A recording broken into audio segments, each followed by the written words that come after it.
അസ്സലാമു അലൈക്കും വറഹ്മത്തുള്ളാഹി വബറകാതുഹു. ബിസ്മില്ലാഹി മാഷാ അല്ലാഹ് ലാ ഖുവത ഇല്ലാ ബില്ലാഹ്.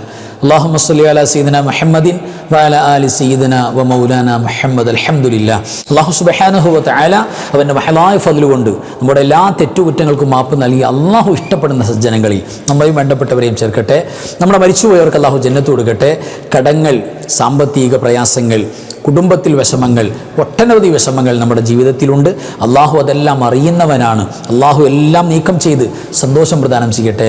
അള്ളാഹു സുബ്ഹാനഹു വ തആല എല്ലാ മുഅ്മിനീങ്ങളും മുഅ്മിനാത്തുകൾക്കും മഗ്ഫിറത്ത് കൊടുക്കട്ടെ. ആമീൻ യാ റബ്ബൽ ആലമീൻ. ഒരുപാട് പേര് നമ്മുടെ ക്ലാസ് അതിൻ്റെ നോട്ടിഫിക്കേഷൻ കിട്ടുന്നില്ല എന്ന് പരാതി പറയുന്നുണ്ട്. അതിന് നിങ്ങൾ ചെയ്യേണ്ടത്, പ്രിയപ്പെട്ടവരെ, നമ്മുടെ കഫാക്ക് ഇസ്ലാമിക് ചാനൽ സബ്സ്ക്രൈബ് ചെയ്തിട്ടില്ലെങ്കിൽ തീർച്ചയായിട്ടും നിങ്ങൾ സബ്സ്ക്രൈബ് ചെയ്യണം. അതിൻ്റെ ബട്ടൺ നമ്മൾ പ്രസ് ചെയ്താൽ ഉടൻ തന്നെ ബെൽ ബട്ടൺ വരും. ആ ബെൽ ബട്ടണിൽ വീണ്ടും നമ്മൾ പ്രസ് ചെയ്യണം. അപ്പോൾ ഓൾ എന്ന് പറയുന്ന ഓപ്ഷൻ വരും. അതിൽ കൂടെ പ്രിയപ്പെട്ടവരെ നമ്മൾ പ്രസ് ചെയ്താൽ കൃത്യമായിട്ട് നമ്മുടെ ക്ലാസ് നമ്മൾ അപ്ലോഡ് ചെയ്യുമ്പോൾ തന്നെ നോട്ടിഫിക്കേഷനായി നമുക്ക് വരും. അതെല്ലാം പരമാവധി നമ്മൾ ഉപയോഗപ്പെടുത്തണം. അള്ളാഹു നമ്മുടെ എല്ലാ പരിപാടികളും വിജയിപ്പിക്കട്ടെ. ആമീൻ യാ റബ്ബൽ ആലമീൻ. അൽഹംദുലില്ലാഹ്. പ്രിയപ്പെട്ടവരെ, നമ്മുടെ എല്ലാം ജീവിതത്തിൽ, നമ്മുടെ ലൈഫിൽ നമ്മൾ ഏറ്റവും കൂടുതൽ ആഗ്രഹിക്കുന്നതും താല്പര്യപ്പെടുന്നതും നമ്മുടെ പ്രയാസങ്ങൾ, വിഷമങ്ങളൊക്കെ മാറിക്കിട്ടണം.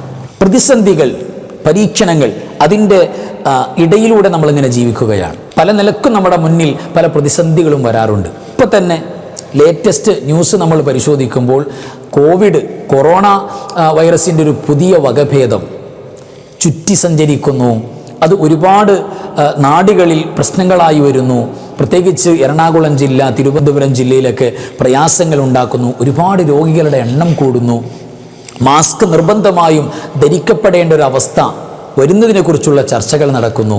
ഇതെല്ലാം പ്രിയപ്പെട്ടവരെ നമ്മൾ ഭീതിയോടുകൂടെ, അതായത് കഴിഞ്ഞുപോയ ഒരു കൊറോണക്കാലം എന്ന് പറയുന്ന ഒരു വലിയ ചരിത്രത്തിലെ അടയാളം കിടക്കുകയാണ്. പരിശുദ്ധമായ ജുമുഅക്ക് പോലും പള്ളിയിൽ നമുക്ക് പോകാൻ പറ്റാത്ത, അതുപോലും മുടങ്ങിപ്പോയൊരവസ്ഥയിൽ വലിയൊരു പരീക്ഷണം വന്നുപോയി. അതിലേക്ക് തിരിഞ്ഞു നോക്കുമ്പോൾ അല്ലാഹുവേ, പടച്ചവനെ, സ്വപ്നത്തിൽ പോലും അങ്ങനെ ഒരു കാലം വരരുത് എന്ന് നമ്മൾ ആഗ്രഹിക്കുകയും ദുആ ചെയ്യുകയും ചെയ്യുകയാണ്. അതൊരു ഉദാഹരണം മാത്രമാണ്. ഇങ്ങനെ ലൈഫിലെ ഏത് പ്രതിസന്ധികളും പ്രിയപ്പെട്ടവരെ നമ്മുടെ മുന്നിലേക്ക് കയറി വരുമ്പോൾ അതൊന്നും നമ്മളെ ബാധിക്കാതിരിക്കാൻ, നമുക്ക് ശാരീരികമായി മാനസികമായി ഒരു ഇമ്മ്യൂണിറ്റി വർദ്ധിപ്പിക്കാൻ എന്താ മാർഗമുള്ളത്? പ്രധാനപ്പെട്ട 4 മാർഗങ്ങൾ നമ്മുടെ മുന്നിലുണ്ട്. അത് തീർച്ചയായും ശാരീരികമായി നമ്മളെ ഹെൽത്തിയാക്കും. അത് മാനസികമായി നമുക്ക് കരുത്തുണ്ടാക്കും. നമ്മുടെ ജീവിതം വഴിമുട്ടി ഇനി എന്താകും എന്നുള്ള ചോദ്യചിഹ്നം പലപ്പോഴും മറുപടി ഇല്ലാതെ കിടക്കുകയാണ്. അവിടെയെല്ലാം അള്ളാഹുവിൻ്റെ സഹായം, നമുക്ക് വിജയത്തിൻ്റെ വാതിലുകൾ മഫ്തൂഹാകും. ആ ഒരു ശൈലി പ്രിയപ്പെട്ടവരെ നമുക്ക് എങ്ങനെ നേടിയെടുക്കാൻ പറ്റും? ഇപ്പോൾ ഒരു രോഗം തന്നെ കൂട്ടാം. ഒരു രോഗം, ആ രോഗത്തിൻ്റെ ഒരു അടയാളം അല്ലെങ്കിൽ ഒരു അവസ്ഥ, വാർത്തയ്ക്ക് മുന്നിൽ നമ്മൾ സാധാരണ പതറിപ്പോവുകയാണ്. ഒരു മുഅ്മിനെ സംബന്ധിച്ചിടത്തോളം ഒരു രോഗത്തിൻ്റെ മുന്നിൽ പതറേണ്ടവനല്ല മുഅ്മിൻ എന്ന് പറയുന്നത്. അള്ളാഹുവിനെ വിശ്വസിച്ച, അള്ളാഹുവിലെല്ലാം അർപ്പിച്ച അവനാണല്ലോ മുഅ്മിൻ. അവനെ സംബന്ധിച്ചിടത്തോളം അതിൽ പതറേണ്ടതല്ല, അതിൽ തകർന്നു പോകേണ്ടവരല്ല. അപ്പോൾ തീർച്ചയായിട്ടും നമുക്ക് എന്തുണ്ടാകേണ്ടത്? മഹാന്മാരായ സ്വഹാബത്തിൻ്റെ ഒരു ആത്മവീര്യം അത് നമ്മുടെ ലൈഫിൻ്റെ എല്ലാ ഭാഗത്തും വേണം. അപ്പോൾ നമുക്ക് വിജയം മാത്രമേ ഉണ്ടാകൂ. അപ്പോൾ പരീക്ഷണങ്ങൾ ഉണ്ടാവില്ലേ, രോഗങ്ങൾ വരൂല്ലേ, പ്രതിസന്ധികൾ വരൂല്ലേ, എല്ലാം ഉണ്ടാകും. കാരണം ഈ ലോകം, ദുനിയാവ് അങ്ങനെയാണ്. പക്ഷെ അവിടെയെല്ലാം പിടിച്ചു നിൽക്കാൻ നമുക്ക് സാധ്യമാണ്. ഇവിടെ കേട്ടോളൂ പ്രിയപ്പെട്ടവരെ, മഹാനായ സയ്യിദന ഇബ്നു മസ്ഊദ് റളിയല്ലാഹു അൻഹു വലിയ പ്രസിദ്ധ പ്രമുഖ സ്വഹാബിയാണ്. ആ സ്വഹാബി വര്യൻ മരിയല്ല ഇബ്നു മസ്ഊദ് റളിയല്ലാഹു തആല അൻഹു ഫആദ ഉസ്മാൻ ഇബ്നു അഫ്ഫാൻ റളിയല്ലാഹു അൻഹു. ഇബ്നു മസ്ഊദ് റളിയല്ലാഹു തആല അൻഹു രോഗം ബാധിച്ചപ്പോൾ മഹാനായ ഉസ്മാൻ ഇബ്നു അഫ്ഫാൻ റളിയല്ലാഹു തആല അൻഹു 3-ാം ഖലീഫയാണ്, അറിയാലോ. ആ മഹാനുഭാവൻ ഇദ്ദേഹത്തെ സന്ദർശിക്കാൻ വേണ്ടിയിട്ട് രോഗസന്ദർശനത്തിന് വേണ്ടി ചെന്നു. അദ്ദേഹത്തിൻ്റെ വീട്ടിൽ ചെന്ന് നിൽക്കുന്ന വേളയിൽ വിശേഷങ്ങളൊക്കെ ചോദിച്ചു. എന്താ ഹാലെന്നൊക്കെ ചോദിച്ചു, വിശേഷങ്ങളൊക്കെ പറഞ്ഞു. ആ സമയത്ത് ഉസ്മാൻ ഇബ്നു അഫ്ഫാൻ തങ്ങൾ പറയുന്നുണ്ട്, അലാ ആമുറുലക ബി ത്വബീബിൻ, ഞാനൊരു ഡോക്ടറെ കൊണ്ടുവരട്ടെ, ഞാൻ ഹെൽപ്പ് ചെയ്യാം, ഒരു ഡോക്ടറെ നിങ്ങൾക്ക് വേണ്ടി പറഞ്ഞയക്കട്ടെ, നിങ്ങൾക്ക് ചികിത്സിക്കാൻ, ട്രീറ്റ്മെൻറ്റ് ചെയ്യാൻ വേണ്ടിയിട്ട് പറഞ്ഞയക്കട്ടെ എന്ന് പറയുമ്പോൾ ഖാല, മഹാനായ ഇബ്നു മസ്ഊദ് റളിയല്ലാഹു തആല പറയാണ്, അത്വബീബു അംറലനി. യഥാർത്ഥത്തിൽ നിങ്ങൾ രോഗം മാറ്റാൻ വേണ്ടി ഡോക്ടറല്ലേ അന്വേഷിക്കുന്നത്? യഥാർത്ഥത്തിലുള്ള ഡോക്ടറാണ് എന്നെ രോഗിയാക്കിയത്. എനിക്ക് രോഗം തന്നത് ആരാ? യഥാർത്ഥത്തിൽ ചികിത്സിച്ച് ഭേദമാക്കേണ്ട ഡോക്ടറാണ്. അത്വബീബ്. ആരാണത്? അല്ലാഹു സുബ്ഹാനഹു വ തആലയാണ്. അവനാണ് എനിക്ക് രോഗം തന്നത്, അവനാണ് എന്നെ ചികിത്സിക്കേണ്ടത്, ട്രീറ്റ്മെൻറ്റ് ചെയ്യേണ്ടത് എന്ന് ഇബ്നു മസ്ഊദ് റളിയല്ലാഹു തആല. അതൊരു ഈമാനിൻ്റെ വർത്താനമാണ്. എന്ന് പറഞ്ഞാൽ നമ്മൾക്ക് രോഗം വന്നാൽ ചികിത്സിക്കണ്ടെന്നോ, ചികിത്സ പാടില്ലെന്നോ, ഡോക്ടർമാരെ കൺസൾട്ട് ചെയ്യാൻ പാടില്ലെന്നോ, ഹോസ്പിറ്റലിൽ പോകാൻ പാടില്ലെന്നോ, ഡെലിവറി പോലും സ്വന്തം വീട്ടിൽ ഒന്നും അറിയാൻ പാടില്ലെങ്കിലും നമ്മൾ തന്നെ അവിടെ പ്രശ്നം ഉണ്ടാക്കണമെന്നോ ഒന്നും ദീനുൽ ഇസ്ലാം പറഞ്ഞിട്ടില്ല. ഇസ്ലാം പറയുന്നത് അൽ ഇലാജു സുന്നത്തുൻ, ഇലാജ് ചികിത്സ, ട്രീറ്റ്മെൻറ്റ്, രോഗത്തിനുള്ള ശമനമാർഗങ്ങൾ അത് തീർച്ചയായും സുന്നത്താണ്. അത് സുന്നത്താണ്. ദീൻ വച്ചിരിക്കുന്ന സുന്നത്തായ കൂലി കിട്ടുന്ന കാര്യമാണ്. നിയ്യത്ത് നല്ലതായാൽ കൂലി കിട്ടും. നബി സല്ലല്ലാഹു അലൈഹി വസല്ലം തങ്ങൾ മരുന്നും ചികിത്സയും എല്ലാം ഈ ഉമ്മത്തിന് പഠിപ്പിച്ചു തന്നിട്ടുണ്ട്. എന്നാലോ ഈ ഒരു ഈമാനിൻ്റെ ഒരു വർത്താനുണ്ടല്ലോ, അതൊരു ഈമാനാണ്. അത്വബീബ് അംറലനി, അള്ളാഹുവാണ് അല്ലെങ്കിൽ ഡോക്ടറാണ് എന്നെ രോഗിയാക്കിയത്. അള്ളാഹു ശിഫിയാക്കെന്ന് പറയുന്ന യഥാർത്ഥത്തിൽ ഒരു മുഅ്മിനെ സംബന്ധിച്ചിടത്തോളം അള്ളാഹു മാത്രമാണ് രോഗം നൽകുന്നവൻ, അള്ളാഹു മാത്രമാണ് ശിഫാ നൽകുന്നവൻ. ലാ ശിഫാ ഇല്ലാ ശിഫാഉക്, അങ്ങനെയല്ലേ ഹദീസ്? അള്ളാഹുവെ നിൻ്റെ ശിഫയല്ലാതെ ശിഫയില്ല. അപ്പോൾ അള്ളാഹുവാണ് രോഗം നമുക്ക് ശിഫയാക്കി തരേണ്ടത്. അപ്പോൾ ഞാൻ പറയുന്ന രോഗം വന്നാൽ നമ്മൾ ട്രീറ്റ്മെൻറ്റ് ചെയ്യേണ്ടി വരും, മരുന്ന് കഴിക്കേണ്ടി വരും, നമ്മൾ അതിന് വേണ്ടിയിട്ടുള്ള ചികിത്സാ രീതികളൊക്കെ സ്വീകരിക്കേണ്ടി വരും. പക്ഷേ നമ്മുടെ കൽബിൽ എപ്പോഴും ഉണ്ട് അള്ളാഹു തന്നു രോഗം, അത് അള്ളാഹുവിനെ സുഖപ്പെടുത്താൻ കഴിയും, പടച്ചോനെ നിനക്ക് ശിഫയാക്കാൻ കഴിയും. ഈ ഒരു തേട്ടം കൽബിലുള്ളപ്പോൾ ഒരു രോഗവും നമ്മളെ പിടിച്ചു കുലുക്കില്ല. അതാണ് പ്രിയപ്പെട്ടവരെ നമ്മൾ ശ്രദ്ധിക്കേണ്ടത്. യഥാർത്ഥത്തിൽ രോഗം വന്നിട്ട് ചികിത്സിക്കുന്നതിനേക്കാൾ ഗൗരവം പരിശുദ്ധമായ ഇസ്ലാം കൊടുക്കുന്നത് രോഗം വരാതിരിക്കാനാണ്. ശ്രദ്ധിച്ചോ നിങ്ങൾ? രോഗം വരാതിരിക്കാനാണ് ഇസ്ലാം ഏറ്റവും കൂടുതൽ ഈ ഉമ്മത്തിനെ പ്രോത്സാഹിപ്പിക്കുന്നത്. അപ്പോൾ ഇമ്മ്യൂണിറ്റി നമ്മുടെ ശരീരത്തിനുണ്ടാകണം. അപ്പോൾ ചുമ്മാ വൈറസ് ഇതിലെ പോയി എന്ന് പറയുമ്പോൾ നമ്മുടെ ശരീരം ഹെൽത്തി ആകണം, പ്രൊട്ടക്റ്റഡ് ആകണം. അതിനെന്താ മാർഗം? അതിൻ്റെ ഏറ്റവും പ്രധാനപ്പെട്ട മാർഗം ഫസ്റ്റ് വൺ, നബി സല്ലല്ലാഹു അലൈഹി വസല്ലം തങ്ങളുടെ ശീലം അങ്ങനെ തന്നെയാണ്. രാവിലെ വെറും വയറ്റിൽ ആദ്യമായി കുടിക്കുന്നത് ശിഫാഇൻ്റെ വെള്ളമാണ്. അതേതാണ്? പരിശുദ്ധമായ ഖുർആൻ പ്രസൻറ്റ് ചെയ്തിട്ടുള്ള ശിഫാ ഉല്ലിന്നാസ്, ജനങ്ങൾക്ക് മുഴുവനും കോമണായിട്ട് രോഗശമനമുള്ള അത്ഭുത മരുന്ന് അല്ലെങ്കിൽ അമൃത് പോലെയാണ് തേൻ, അസൽ എന്ന് പറയുന്നത്. അലൈക്കും ബി ശിഫാഇൻ അൽ അസ്റു വൽ ഖുർആൻ. പുണ്യ റസൂൽ സ്വദേശം രണ്ട് രോഗശമനമുണ്ട്, ഹെൽത്തിയാക്കാൻ രണ്ട് മാർഗമുണ്ട്. ഒന്ന് തേനാണ്, മറ്റൊന്ന് ഖുർആനാണ്. നമ്മൾ മനസ്സിലാക്കിയതാണ്. അപ്പോൾ ഏതായിരുന്നാലും തേൻ ചേർത്ത വെള്ളം രാവിലെ വെറും വയറ്റിൽ ഒരല്പം തേൻ ചേർക്കുക, ഒരു ഗ്ലാസ് വെള്ളത്തിലാക്കുക, കുടിക്കുക. പ്രത്യേകിച്ച് രോഗികളല്ലാത്ത ആളുകൾക്ക് തേൻ ഉപയോഗിക്കാൻ പാടില്ല എന്ന് ഡോക്ടർ പറഞ്ഞിട്ടുണ്ട്. അത് നമുക്ക് സംശയമുണ്ട്, ഡോക്ടറെ കൺസൾട്ട് ചെയ്തിട്ട് മതി. ഏതായിരുന്നാലും പ്രിയപ്പെട്ടവരെ, തീർച്ചയായും പ്രത്യേകിച്ച് രോഗമൊന്നും ഇല്ലാത്തവരെ സംബന്ധിച്ചിടത്തോളം ഒന്നും നോക്കാനില്ല. അത് ഏറ്റവും വലിയ അത്ഭുതകരമായ നമ്മുടെ ശരീരത്തിന്, നമ്മുടെ മനസ്സിന് ഏറ്റവും കൂടുതൽ, ശരീരത്തിന് മാത്രമല്ല മനസ്സിനും വലിയ കരുത്ത് നൽകുന്ന അമൃതാണ് തേൻ എന്ന് പറയുന്നത്. അപ്പോൾ തേൻ ചേർത്ത വെള്ളം രാവിലെ വെറും വയറ്റിൽ നബി സല്ലല്ലാഹു അലൈഹി വസല്ലം തങ്ങളുടെ രീതിയാണ്. ആ ഒരു രീതി നമ്മൾ സ്വീകരിക്കുന്നു, വേണ്ട രീതിയാണ്. രണ്ടാമത്തത് ഭക്ഷണം ഹലാലായ, ഹറാമ് കഴിക്കാൻ പാടില്ലല്ലോ. ഹലാലായ മാത്രം പോരാ, ഹലാലൻ തൊയ്യബ, ഹലാലും തൊയ്യബുമാകണം. നല്ല ഫുഡാകണം, കെമിക്കൽ ഇല്ലാത്ത ഫുഡാകണം, പ്രശ്നങ്ങളില്ലാത്ത, രോഗങ്ങൾ കടന്നു വരാത്ത, പ്രശ്നങ്ങളില്ലാത്ത ഫുഡാകണം. അത് നമ്മൾ ശ്രദ്ധിക്കണം പരമാവധി. അപ്പോൾ ഈ കാലത്ത് എങ്ങനെ ശ്രദ്ധിക്കാം?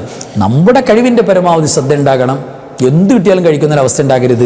അതുകൊണ്ടാണ് അതുകൂടെ ശ്രദ്ധിക്കണമെന്ന് പരിശുദ്ധമായ ഖുർആൻ പ്രത്യേകം പറഞ്ഞിട്ടുള്ളത്. അപ്പോൾ ആ ഭാഗം നമ്മൾ പ്രത്യേകം ശ്രദ്ധിച്ചു കൊടുക്കുക. അതേപോലെ തന്നെ മൂന്നാമത്തത്, ആഴ്ചയിൽ 2 നോമ്പ് സുന്നത്താണ്, തിങ്കൾ വ്യാഴം. അത് പറ്റുമെങ്കിൽ ഏറ്റവും നല്ലതാണ്. അത് പറ്റില്ലെങ്കിൽ നമ്മൾ ഒന്നിലേക്ക് ചുരുക്കുകയാണെങ്കിൽ തിങ്കളാഴ്ച സുന്നത്ത് നോമ്പ്. അൽഹംദുലില്ലാ, അത് ശരീരത്തിനും മനസ്സിനും വല്ലാത്ത കരുത്താണ്. രോഗാണുക്കൾക്ക് ശരീരത്തേക്ക് കയറാൻ അഡ്മിഷൻ ഇല്ലാതെയായി പോകുന്ന എക്സ്പീരിയൻസ് കൊണ്ട് മാത്രം, ചുമ്മാ ഖുർആനും ഹദീസും മാത്രം ഉദ്ധരിച്ച് പറയല്ല, ഇതൊക്കെ എക്സ്പീരിയൻസിൽ നിന്നുകൂടെ പറയാണ് നിങ്ങളോട്. ജീവിതം വലിയ സന്തോഷകരമായ ജീവിതം ഉണ്ടാവും. അൽഹംദുലില്ലാ, വലിയ റാഹത്തുണ്ടാകും. അത് പുണ്യ റസൂൽ സല്ലല്ലാഹു അലൈഹി വസല്ലം തങ്ങളുടെ നൂറുമായി ബന്ധപ്പെട്ടാണ് തിങ്കളാഴ്ച നോമ്പ്. ഭയങ്കരമാണ്. ആ നൂറുള്ളിൽ കടക്കണം. അതുകൊണ്ട് മസ്റ്റായിട്ടും ആഴ്ചയിൽ ഈ ഒരു നോമ്പെങ്കിലും മസ്റ്റായിട്ട് നമുക്ക് വേണം. 2 ആണെങ്കിൽ തിങ്കൾ വ്യാഴം ഏറ്റവും അൽഹംദുലില്ലാ. അത് ശരീരത്തിന് പ്രിയപ്പെട്ടവരെ നമുക്ക് വലിയ മാറ്റങ്ങൾ ഉണ്ടാക്കും. അതേപോലെ 4മത്തൊരു കാര്യം, സലാമത്ത് ആഫിയത്ത്. അത് നമുക്ക് കിട്ടാൻ വേണ്ടി, സൗഖ്യം കിട്ടണം, കാവൽ കിട്ടണം, അതിനുവേണ്ടിയുള്ള തേട്ടങ്ങൾ നടക്കണം. അള്ളാഹിനോട് ദ്വാരക്കണം, അള്ളാഹിനോട് പ്രാർത്ഥിക്കണം. അതേപോലെ തന്നെ നമ്മൾ എന്ത് ചെയ്യണം? പരിശുദ്ധമായ ഖുർആനിൽ സലാമത്തിൻ്റെ ഏറ്റവും പ്രധാനപ്പെട്ട ഒരു ആയത്തുണ്ട്. പരിശുദ്ധമായ സൂറത്ത് യാസീനിൻ്റെ, നമുക്കറിയാമല്ലോ സൂറത്ത് യാസീൻ, ഓതാത്തവരാരാണ്? സൂറത്ത് യാസീനെ കുറിച്ച് ഹദീസിൽ വരുന്ന ഖൽബുൽ ഖുർആൻ എന്നാണ്, ഖുർആനിൻ്റെ ഹൃദയം. സൂറത്ത് യാസീനെ കുറിച്ച് ഹദീസിൽ പറയുന്നത് ഖൽബുൽ ഖുർആൻ, ഖുർആനിൻ്റെ ഹൃദയം, ഹാർട്ടാണ് സൂറത്ത് യാസീൻ എന്ന് പുണ്യ റസൂൽ സല്ലല്ലാഹു അലൈഹി വസല്ലം. ആ യാസീനാകുന്ന ഖൽബുൽ ഖുർആനിൻ്റെ ഒരു ഖൽബുണ്ട്, ഖൽബിൽ ഖുർആൻ എന്ന് ഉലമാ പറയുന്നു. ഹൃദയത്തിൻ്റെ ഹൃദയം. അത് ഏതായത്ത്? സലാമുൻ ഖൗലൻ മിർ റബ്ബിർ റഹീം. ഈ പരിശുദ്ധമായ ഈ ആയത്ത് സലാമുൻ ഖൗലൻ മിർ റബ്ബിർ റഹീം എഫക്റ്റീവാണ്. അത് ഏറ്റവും വലിയ സലാമത്തിൻ്റെ ആയത്താണ്. അത് മഹാന്മാർ എമ്പാടും പ്രിയപ്പെട്ടവരെ ഉദ്ധരിച്ചിരിക്കുന്ന, ഉപയോഗിച്ചിരിക്കുന്ന ആയത്താണ്. വലിയ കാവലുണ്ടാവും, വലിയ കാവലുണ്ടാവും. അള്ളാഹു മുഅ്മിനീങ്ങളോട് സലാം പറയുന്ന രംഗമാ പറയുന്നത് സ്വർഗത്തിൽ വെച്ച്. അത് നേരിട്ട് കേൾക്കാൻ അള്ളാഹു തൗഫീഖ് തരട്ടെ. ആമീൻ യാ റബ്ബൽ ആലമീൻ. അപ്പോൾ സലാമുൻ ഖൗലൻ മിർ റബ്ബിർ റഹീം. എൻ്റെ ഉസ്താദുമാർ, എൻ്റെ മശായിഖന്മാർ, എൻ്റെ വന്യരായ ഗുരുനാഥന്മാർ എന്നോട് പറഞ്ഞു തന്നിട്ടുണ്ട്. അതായത് എത്ര കൊറോണ വൈറസിൻ്റെ വ്യാപനത്തിൻ്റെ മുന്നിലും ഒരു സ്പിരിച്വലി നമ്മൾ ഒരു കരുത്ത് നേടണം. അതായത് ഒരു പ്രൊട്ടക്ഷൻ, അത് സലാമത്താണ്. അള്ളാൻ്റെ വലിയ കാവലുണ്ടാവും. ആ അണുക്കൾ ശരീരത്തേക്ക് കയറാതെ പടച്ചോൻ്റെ കാവൽ, മലക്കൾ പ്രത്യേകം ഇറങ്ങിയിട്ട് കാവൽ, ഇതെല്ലാം ലഭിക്കുന്ന എഫക്റ്റീവാണ്. ഇമാം ദൈറുബിത്തങ്ങൾ മുജറബാത്തിലൊക്കെ പ്രസൻറ്റ് ചെയ്യുന്നുണ്ട്. ഏതായിരുന്നാലും ഈ വിനീതിൻ്റെ ഉസ്താദുമാർ നമുക്ക് പറഞ്ഞു തന്ന, നിങ്ങളോട് പറയാൻ അനുവാദം തന്നിട്ടുള്ള, അതുകൂടെ ഉണ്ടല്ലോ, അതിനുള്ള ഏറ്റവും വലിയൊരു മരുന്നാണ് ഈ പരിശുദ്ധമായ സലാമത്തിൻ്റെ ആയത്ത്. ഇത് മക്തൂബാത്തുകൾക്ക് ശേഷം, ഫർള് നിസ്കാരങ്ങൾക്ക് ശേഷം, 5 നിസ്കാരങ്ങൾക്ക് ശേഷം എന്ത് ചെയ്യണം? 28 തവണ. അതതിൻ്റെ ഒരു അതതാണ്. 27 ആകണ്ട, 29 ആകണ്ട, 28 എണ്ണം തെറ്റാതെ നമ്മൾ നിസ്കാരപ്പായ മുസല്ലയിൽ ഇരുന്നു കൊണ്ട് തന്നെ ചൊല്ലിയാൽ, നിസ്കരിക്കാൻ പറ്റാത്ത മൂമെൻ്റ് ആണെങ്കിൽ സഹോദരിമാരെ സംബന്ധിച്ചിടത്തോളം 5 നേരത്തും 5 വക്കത്തിലും ചൊല്ലാം. ആ സമയം കണക്കാക്കുക. ഖുർആനിൻ്റെ ആയത്താണെന്ന കണക്ക് വേണ്ട. അശുദ്ധിയുടെ സമയത്ത് അള്ളാഹുവേ സലാമത്തിൻ്റെ ഒരു ദിക്ർ എന്നുള്ള കൺസെപ്റ്റിൽ അവർക്ക് മോതാവുന്നതാണ്. അപ്പോൾ ഇത് മുടങ്ങണ്ടാണ്. എല്ലാ നിസ്കാര ശേഷവും ഇതൊരു അമാനത്താണ്. ഖൽബ് കൊണ്ട് ഏറ്റെടുക്കുന്നവർക്ക് ഏറ്റെടുക്കാം. അള്ളാഹു നിലനിർത്താൻ തൗഫീഖ് നൽകട്ടെ. ആമീൻ പറയും. ആമീൻ യാ റബ്ബൽ ആലമീൻ. അൽഹംദുലില്ലാഹ്. അപ്പോൾ സലാമുൻ ഖൗലൻ മിർ റബ്ബിർ റഹീം 28 തവണ എല്ലാ ഫർള് നിസ്കാര ശേഷവും. ഇനി നമ്മളൊന്ന് തുടരുക. നമ്മുടെ ജീവിതത്തിൽ വലിയ അത്ഭുതകരമായ മാറ്റം പ്രിയപ്പെട്ടവരെ ഉണ്ടാകാൻ പോവാണ്. പിന്നെ എപ്പോഴും നമുക്കറിയാവുന്നത് വേണ്ടല്ലോ, എപ്പോഴും നമ്മൾ എല്ലാ സമയത്ത് ചോദിക്കേണ്ടത് അല്ലാഹുമ്മ ഇന്നി അസ്അലുക്കൽ അഫ്വ വൽ ആഫിയത ഫിദ് ദുനിയ വൽ ആഖിറ.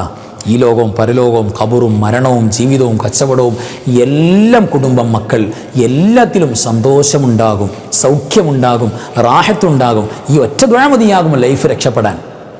ആ ദുആ അടക്കം പ്രിയപ്പെട്ടവരെ നമ്മൾ പഠിച്ചു, നമ്മൾ പറഞ്ഞു. തീർച്ചയായിട്ടും ഉപയോഗപ്പെടുത്താം. അല്ലാഹു സുബ്ഹാനഹു വ തആല എല്ലാവിധ ഹിഫ്ളും കാവലും സലാമത്തും നമുക്കൊക്കെ പ്രദാനം ചെയ്യട്ടെ.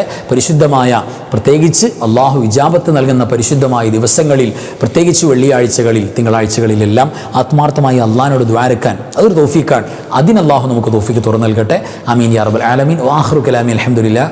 السلام عليكم ورحمة الله وبركاته. بسم الله ما شاء الله لا قوة إلا بالله ما شاء الله كل نعمة من الله ما شاء الله الخير كله بيد الله ما شاء الله لا يصرف السوء إلا الله بسم الله ما شاء الله لا قوة إلا بالله ما شاء الله كل نعمة من الله ما شاء الله الخير كله بيد الله ما شاء الله لا يصرف السوء إلا الله بسم الله ما شاء الله لا قوة إلا بالله ما شاء الله كل نعمة من الله ما شاء الله الخير كله بيد الله ما شاء الله لا يصرف السوء إلا الله